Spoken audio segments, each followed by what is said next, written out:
Alors, on va parler ici de tri de listes, un sujet dont on parle beaucoup en informatique. On va s'intéresser particulièrement à des tris basés sur des comparaisons, c'est-à-dire la plupart des tris que vous connaissez, que ce soit les tris quadratiques, insertion, sélection, tribule, ou alors les tris plus sophistiqués qu'on a vus dans ce module en particulier, donc tri rapide, tri-fusion. Et on va essayer on va parler de la complexité de ce type de tri.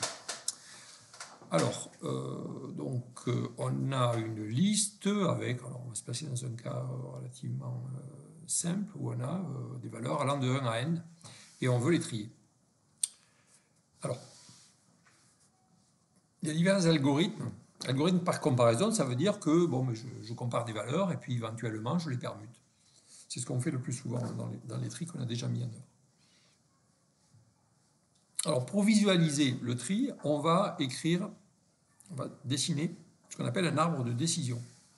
Donc, chaque fois qu'on fait une comparaison, on va voir si on va dessiner les permutations éventuellement effectuées sur la liste.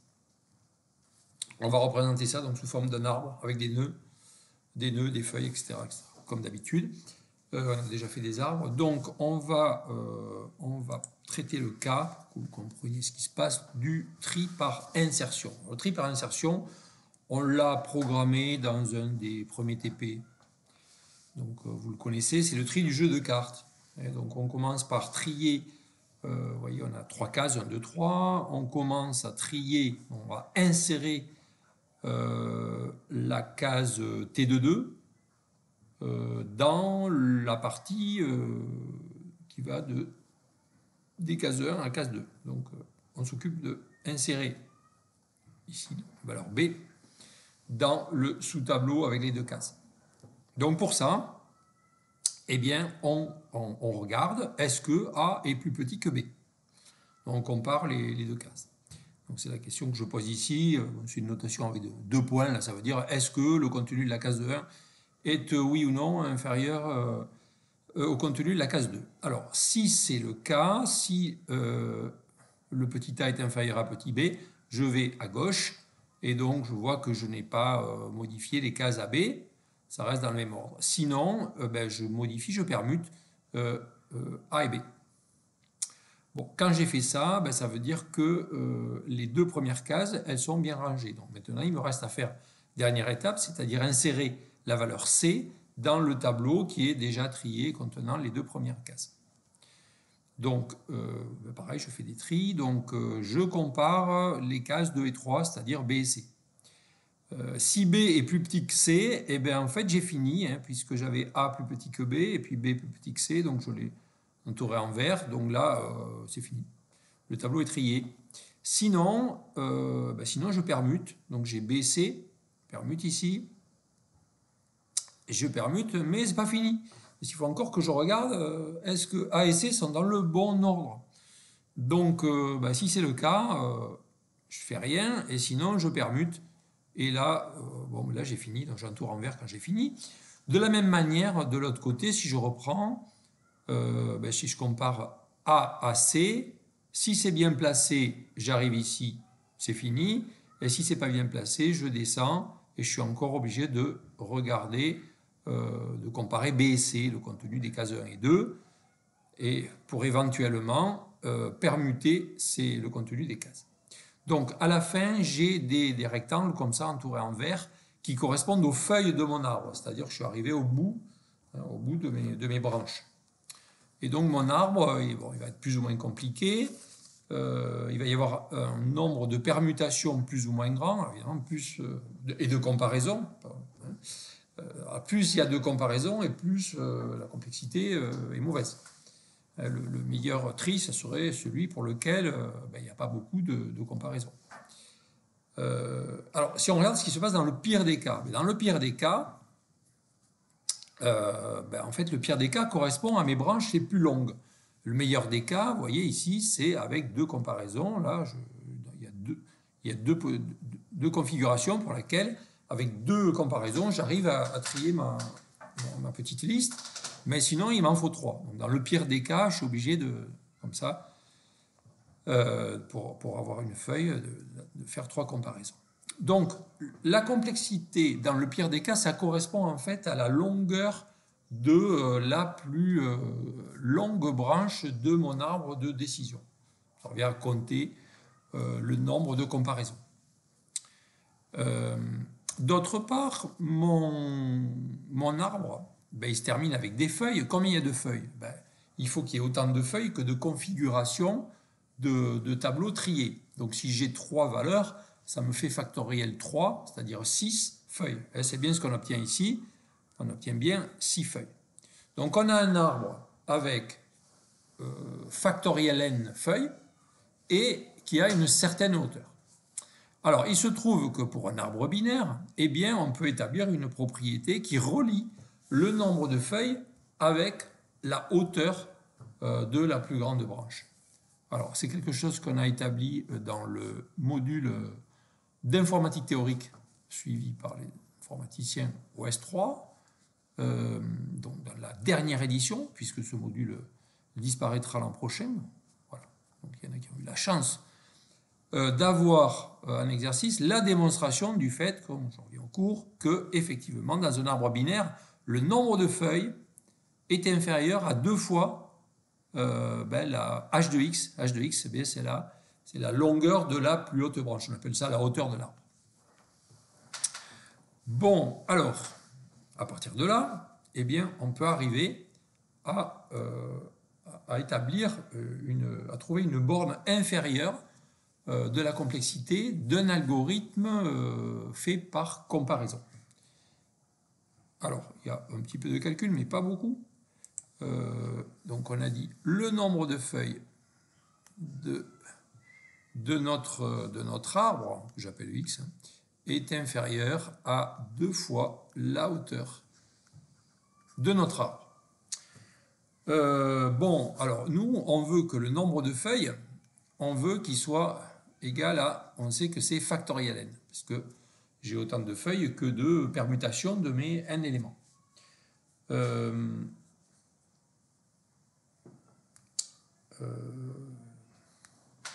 Voilà. Donc, finalement, ça me fait donc 2 exposants, je le note h pour h de x, il faut que ce soit supérieur ou égal à factoriel n.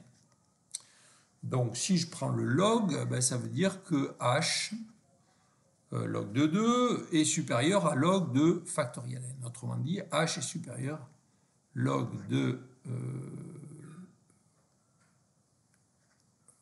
factoriel n, ça revient à base de 2. Bon, alors, log de factoriel n, ça, c'est pas facile à étudier, hein. On a besoin d'une formule fameuse, formule de Stirling, qui me donne un équivalent de factoriel n évidemment, quand n est envers l'infini. Hein. Donc l'équivalent, c'est ça, racine de 2pi n fois n sur petit e exposant n. Bon, du coup, moi, j'ai besoin du log, hein, parce que là, on est d'accord, c'est log népérien de factoriel n sur, par définition, sur log népérien de 2. Donc, si je prends le log de factoriel n, ça me fait que ça va être équivalent à, je prends le log ici, donc ça fait propriété du log, 1/2 de log de 2pi n plus n log de n, et puis moins n log de e. Log de e, c'est 1, donc moins n. Donc voilà mon équivalent. Alors, mon équivalent, on peut dire qu'il est encore équivalent à n log de n. Pourquoi? Parce que les autres termes, là, ils sont négligeables. N est négligeable devant n log de n. Bon, évidemment, à l'infini, hein, quand n est grand. et évidemment log de 2 pi n encore plus. Hein. Donc il y a un équivalent simple, c'est finalement n log de n. Donc, s'ils sont équivalents, ça veut dire que log de factoriel n,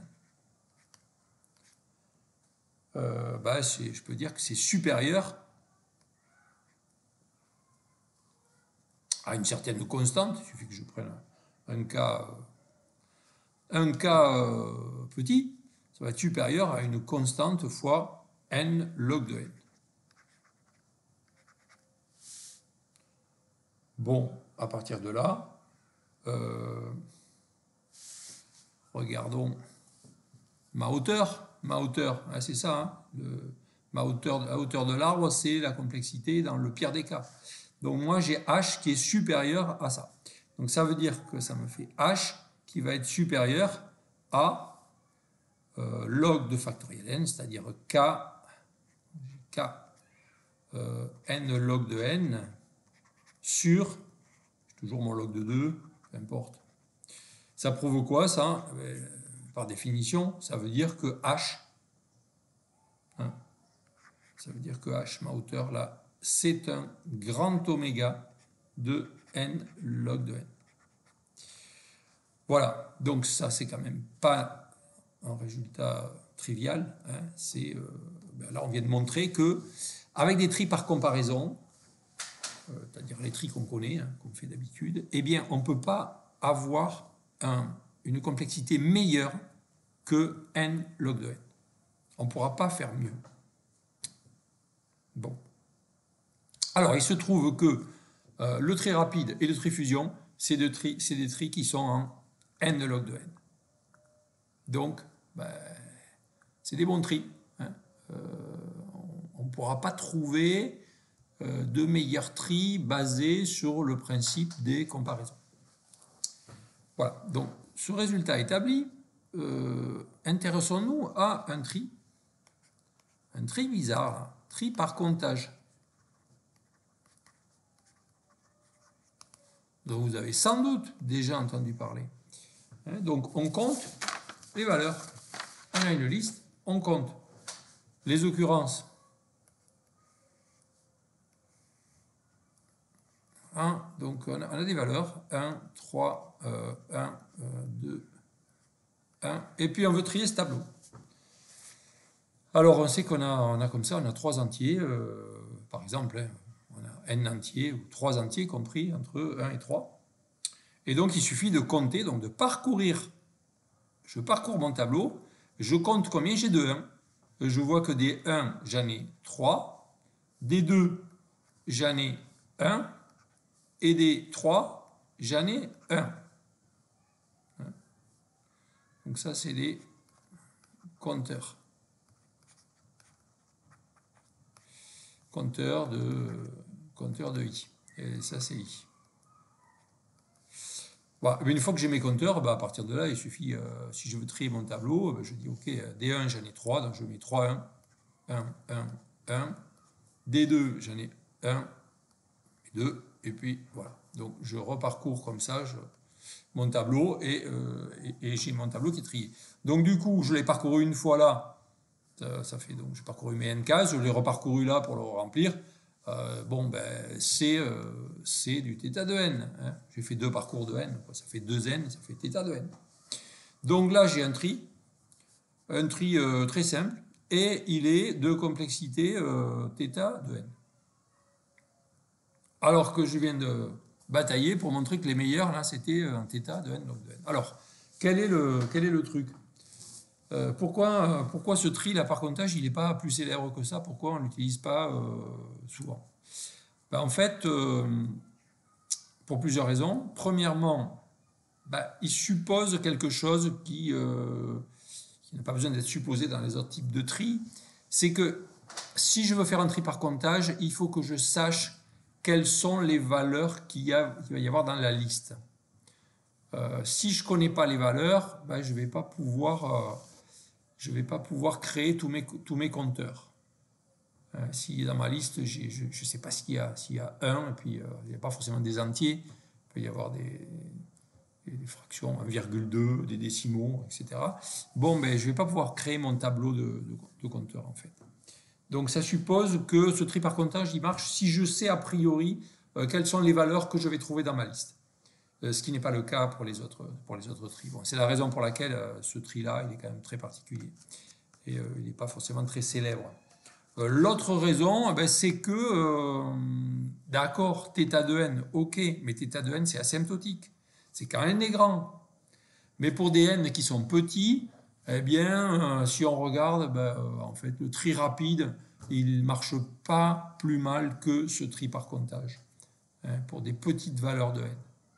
Bon, c'est la raison pour laquelle, ben, dans à peu près tous les langages, le tri qui est implémenté, c'est le tri rapide. Donc en Python, quand vous faites sorted de L, bon, ben, derrière ça, il y a un tri rapide qui est implémenté. Donc voilà la différence. Bon, c'est la différence entre une complexité asymptotique et puis une complexité réelle. De manière asymptotique, le tri par comptage, il est excellent. Mais en fait, pour des petites valeurs de n, petites entre guillemets, hein, jusqu'à plusieurs dizaines, le tri rapide, bon, mais il tient le choc. Donc dans la pratique, on utilise le tri rapide. Voilà pour les tris.